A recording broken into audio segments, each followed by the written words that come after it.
Me fala uma coisa, professora. Quando tem, por exemplo, Jogos Olímpicos, o brasileiro adora aquele almanaque de possíveis chances de medalha. E aí eu fico pensando, vamos supor que eu fosse um atleta, tivesse investido minha casa para treinar, porque a gente sabe que o Brasil tem um investimento muito pífio. E aí o cara não me coloca no almanaque como uma chance de medalha. Eu já não. Se nem meu país acredita em mim, para que eu vou? Como é que eu. Era melhor não ter vendido a casa. O atleta não pensa isso? Não, Como é olha, que ele lida assim, com eu isso? tive uma experiência recente agora com a Poliana Okimoto, porque assim, a Poliana foi uma grande campeã, foi recordista mundial dos 10 quilômetros da maratona aquática, é, e depois começou a crescer a Ana Marcela Cunha, que é um fenômeno. A Ana Marcela veio depois dela, Tem 10 anos de diferença, eu acho. Então, a Ana Marcela é bem mais nova, que é um né? fenômeno também. Fenômeno. Mas para os Jogos Olímpicos do Rio, tinha uma sala lá no COB, né, de possíveis medalhas, só tinha o nome da Ana Marcela, não tinha o nome da Poliana. Porque a Poliana já estava com seus 30 e poucos anos, a Ana Marcela ainda era muito nova, né? Tava no auge físico, técnico, tático da Ana Marcela. E no final, quem ganhou a medalha foi a Poliana e não foi a Ana Marcela. A Ana Marcela foi ganhar depois em Tóquio, né? É muito cruel. Isso assim é muito cruel para um atleta que se dedica. Assim, a Poliana se dedicava de corpo e alma. Assim, ela e o Sintra, o marido que era o treinador, né? Eles treinavam exaustivamente e só pensavam naquilo. E ela se preparou muito. É muito cruel, né? Quando você vê que só valorizam um e não valorizam o outro, né? Tem- E o que nós preparamos a Poliana para, apesar de isso acontecer, você vai lá e vai dar o seu melhor. Assim, a nossa preocupação não é se o COB pôs lá sua figurinha impossível medalha, é você ir lá conquistar o seu objetivo. Né? E aí depois o COB vai ter que colocar a figurinha no quadro de medalhas. E foi o que aconteceu, né? Ela foi a primeira medalhista da natação E tira a pressão feminina. também, né, de alguma forma, ou não? Sim, ela não tinha obrigação nenhuma de ganhar, porque nem o próprio COB, digamos, havia como uma possível ganhadora de medalha, né? Mas nós trabalhamos com um sonho. Ela tinha um sonho e era o último sonho, digamos, última chance dela conseguir uma medalha. Então vamos lutar muito para isso, né? O fato de não ser favorito ajuda nesse De sentido. repente é melhor, melhor. Não tem ninguém te pressionando, ninguém te cobrando. O que você conquistar é maravilhoso, né? E se a gente puder buscar uma medalha, por que não? Né? Então, e foi o que aconteceu, e foi a melhor coisa do mundo para ela, para mim, para a equipe toda, né? Para o marido, com certeza. Né? Voltando um pouquinho na questão dos treinadores, o que a senhora acha da grande leva de treinadores portugueses aqui no Brasil? Por quê? Tantos. É credibilidade? Por causa do Mourinho? E aí todo mundo achou que Sabe, uma vez, português. Luiz, em 2017, me convidaram para dar uma palestra no Congresso Mundial de Psicologia do Esporte. E me pediram para montar um simpósio. Então, eu convidei o psicólogo português, com quem eu trabalhei muitos anos, o Pedro Almeida, que foi psicólogo por 25 anos do Benfica. A gente tem uma história muito interessante. Ele trabalhou 25 anos no mesmo clube com diferentes jogadores. Eu trabalhei 20 anos com o mesmo treinador em diferentes clubes. Né? E nós somos muito amigos. Eu fui falar sobre expatriação de jogadores de futebol e convidei o Pedro para falar de expatriação de treinadores portugueses. Ele levou uma estatística que eu fiquei assim abismada. Eles têm, a Federação Portuguesa de Futebol tem uma lista, eles têm 400 treinadores espalhados pelo mundo. Nós temos muito poucos treinadores espalhados pelo mundo, né? Então, assim, tinha lá o Vanderlei Luxemburgo, que foi para o Real Madrid, não deu certo. O Filipão, que foi lá para o Chelsea, não deu certo. O Paulo Torres, sim, ficou em Portugal há muito tempo. Mas são raros os nossos treinadores que dão certo no exterior, né? Muitos deram mais certo quando foram para a Arábia Saudita, que é interessante, né? Por quê? não sei se é pelo ali, pela talvez a cultura do próprio país, né, que não tinha muita cultura futebolística, não sei, mas ali muitos desses treinadores tiveram um êxito. O próprio Osmar Loras agora que vai para o Irã, né? Então, e nós estávamos exatamente discutindo o que será, né, que tem os treinadores portugueses que faz com que eles se espalharam pelo mundo, que nem na época dos descobrimentos, né, que Portugal conquistou o mundo, os portugueses também estão aí conquistando muito. E assim, eu acho que desde o começo eles tinham muita formação universitária. Os nossos treinadores têm uma formação um pouco mais recente, né? Mas todos eles tinham, você vê, o próprio Mourinho, né? Ele estudou na universidade que eu fiz o meu pós-doutorado. Ah, né? Ele é formado em educação física? É formado na Faculdade de Motricidade Humana. Né? Aliás, ele é professor doutor honoris causa da faculdade, mas ele ganhou o título, né? Não por título, mas por representatividade. Por reconhecimento profissional. Mas foi na mesma universidade que eu fiz o meu pós-doutorado. Dali também, quem era professor lá? O professor Manuel Sérgio, que era da motricidade humana. Então, assim, muitos deles estudaram lá, muitos. Então, eles tiveram uma boa formação escolar, acadêmica, e isso acho que fundamentou muito também a prática deles enquanto profissionais. Isso faz diferença, por exemplo, trabalhar com um treinador que tem uma formação acadêmica do que um treinador que não tem? Porque o Paulo Calçade fala uma coisa bem interessante, ele fala, o treinador que foi ex-atleta, tudo bem, né? Mas ele, às vezes, por ter sido ex-atleta, ele parou de estudar porque, né, filosofia Renato Gaúcho.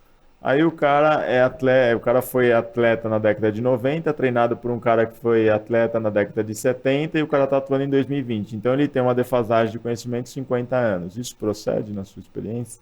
Eu acho que mudou muito, né? Com as mídias, a internet aproximou muito o conhecimento também dos treinadores. Os treinadores hoje em dia estudam, leem, vão atrás, pelo menos leem o que os outros treinadores fazem, né? Vão atrás de material. Então, acho que assim, mudou muito aquele conceito de que o melhor treinador era aquele que tinha sido jogador de futebol e com isso ele não precisava fazer mais nada porque ele conhecia ele sabia o que ele tinha que fazer. Então, acho que a formação dos treinadores e a formação continuada dos treinadores é muito importante e dá para ele um conhecimento a mais sobre a sua prática. Isso no profissional e especialmente na base, né? Sim, especialmente na base. Trabalha com atletas em formação, precisa ter muito conhecimento para não estragar o atleta em formação, para não prejudicar a carreira de um futuro atleta em formação, para ajudá-lo a se desenvolver psicologicamente. Isso é muito importante. Né? A senhora assistiu o filme da Serena Williams? Não. Assisti. King Richards? Assisti. Tem uma cena do filme que o pai eles impede que as filhas joguem torneio porque tem medo da filha sentir a pressão e ir para o mundo das drogas.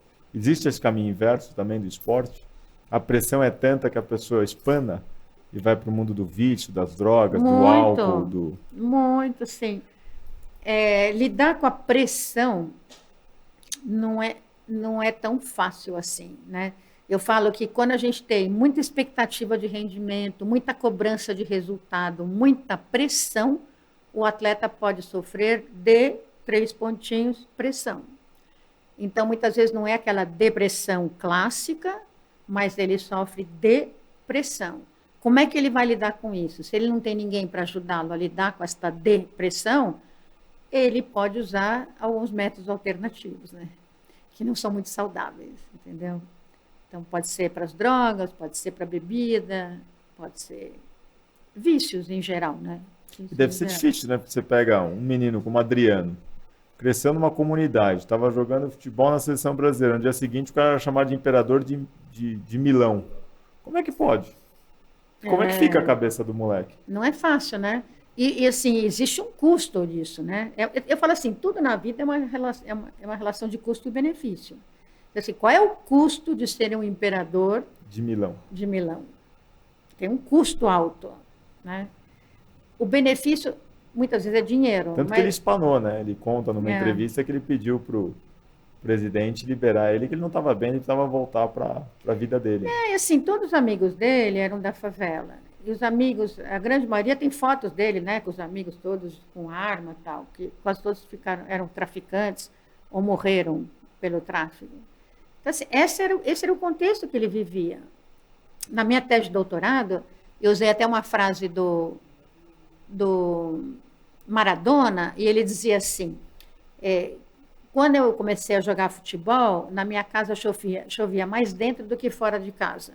Então, tinha tanta goteira dentro da minha casa que chovia mais dentro do que fora. De repente, me deram um pé na bunda, termo que ele usou, e me levaram para o topo do mundo. Aí eu cheguei lá em cima e não sabia o que fazer. Quem me ajudou? A cocaína. Entendeu?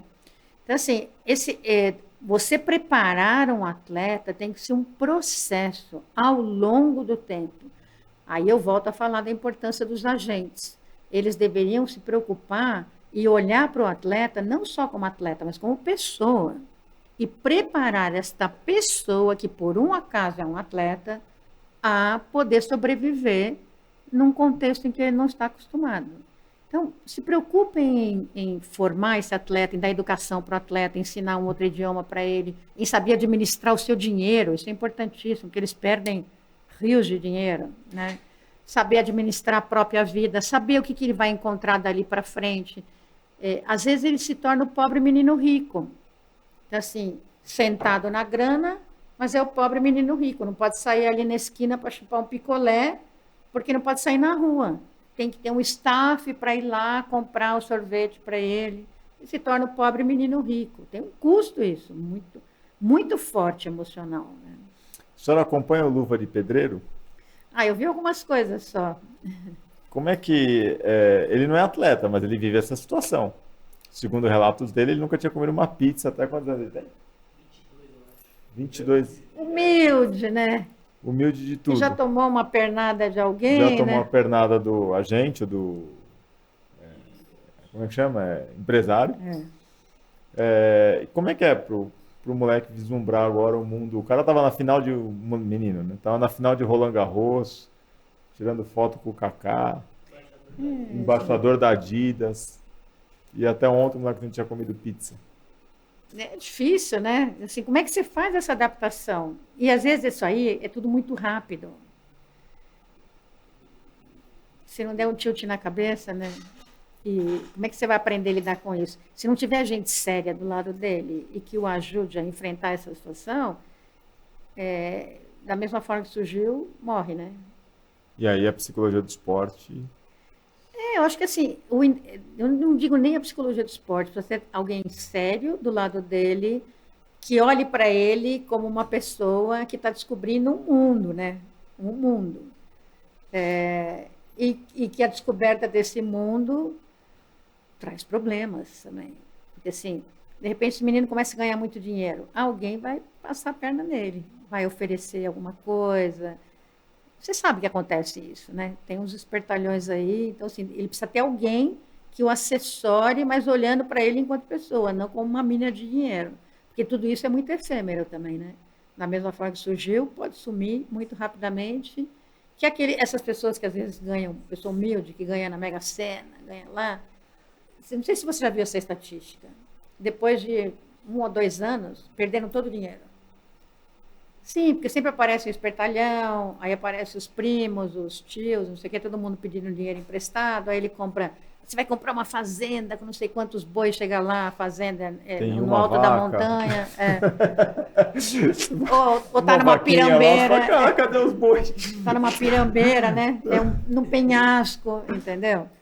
Então sempre, se não tiver alguém para assessorar, também da mesma forma que subiu, cai.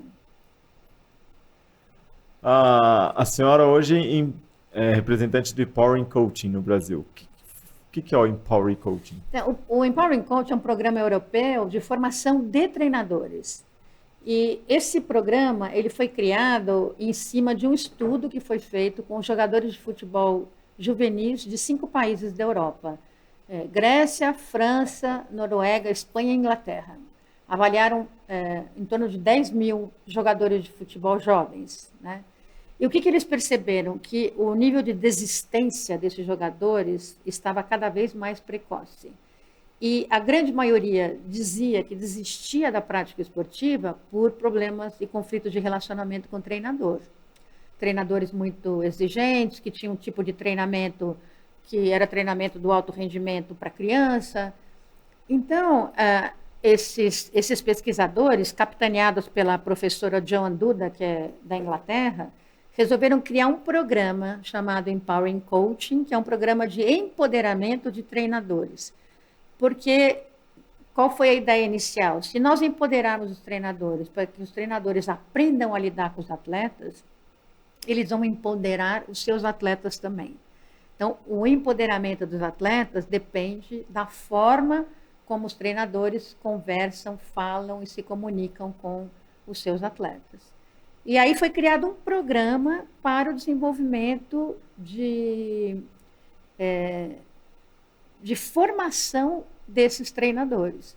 E eu me encantei com esse programa, quando eu conheci, e aí conversei com a professora Joan Duda, eu fui para a Europa, fiz a minha formação como tutora desse programa, e trouxe o programa para o Brasil, e pegamos bem o período pandêmico, então assim, em 2019 nós desenvolvemos o programa ao longo do ano, depois caiu no período pandêmico, e agora nós estamos tentando retomar esse programa.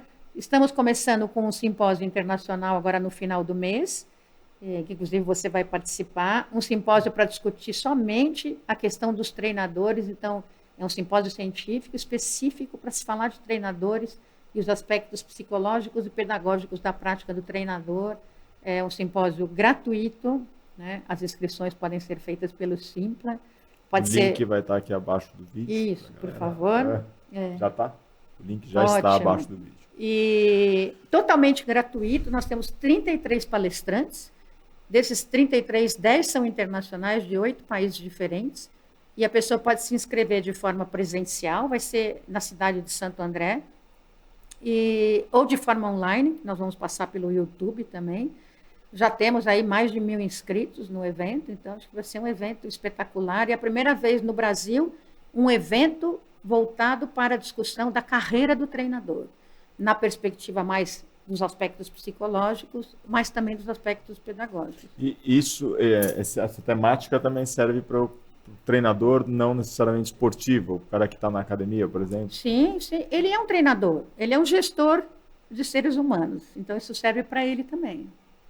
Maravilha. E acho que vai ser espetacular, nós vamos ter a participação de alguns treinadores campeões olímpicos, que vão contar suas experiências em cima dos temas que nós estamos, por exemplo, nós estamos estudando saúde emocional de treinadores. Né? Os treinadores sofrem muito, gente. Né? Eu tenho um estudo que eu vou apresentar no congresso, nesse simpósio, o que os treinadores sentem antes, durante e depois das competições. Nossa, tem relatos assim. Tem treinador que me falou assim, eu tenho certeza que um dia eu vou morrer no campo. Eu falo assim, meu Deus do céu, que raio de profissão é essa, né? Para o cara achar que vai... Mas é tanta emoção, é tanto estresse, né? Que eles sofrem muito. E ninguém olha para o treinador, né? As pessoas pensam muito nos atletas. Então, treinador deprime, treinador tem ansiedade, treinador tem depressão. Então, assim, como é que nós olhamos para o treinador nessas diferentes perspectivas? E o quanto isso vai impactar na sua tomada de decisão, na hora que ele tem que fazer substituições no jogo, na hora que ele tem que pensar em alternativas de jogo, como é que ele vai orientar os seus jogadores. Se ele estiver muito ansioso, ele também não consegue orientar os seus atletas, né? Então, acho que vai ser um simpósio espetacular. Estou muito animada. 25, 26 e 27 agora de agosto.